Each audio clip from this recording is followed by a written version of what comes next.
Hello guys, and welcome back to another video. Today we're going to make a quick tutorial about Haunted Dorm, guys.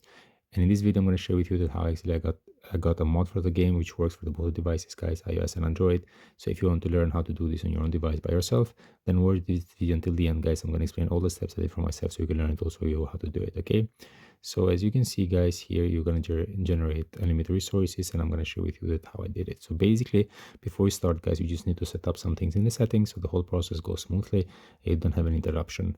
All right, so you just have to go to the settings and then scroll it down. Here, where is the battery, guys? A lot of people like to use lower power mode. If you use lower power mode, then it's going to be a bit difficult to complete the whole process, because if you go back in the settings, here where is App Store, as you can see, automatic downloads will be disabled. So you just need to come to the battery to turn it off first, guys, and then you're gonna see again here the App Store, everything gets enabled. All right, so when you come in this stage here to App Store, guys, this option app downloads, if you're gonna have it turned off, make sure you turn it on so it allows automatic downloads in your device. Okay, so these steps that I showed to you right now are required just if you are using iOS device. If you are using Android device, you can skip this part in the settings. Android is a different system and it does it by itself automatically. Okay, so you just have to go to internet browser, guys. Then you just have to go to search about this site. It's called Modolix, Modolix.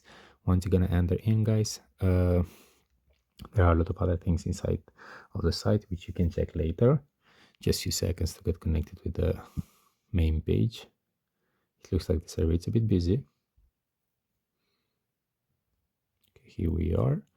I'm just gonna use the searching bar, guys, not to make the video too long. And here it is. You have information about the game and the mod here, guys, and here in the corner the install button. So basically by the end of this process, guys, you're gonna be able to complete all the steps required, and you're gonna be able to get the mod same as me. So basically this is it, guys. I hope it was helpful and useful. Before you leave, don't forget to subscribe my channel, don't forget to press the like button. If you have any question, let me know in the comment section, guys. I'll be very happy to get in touch with you. Cheers.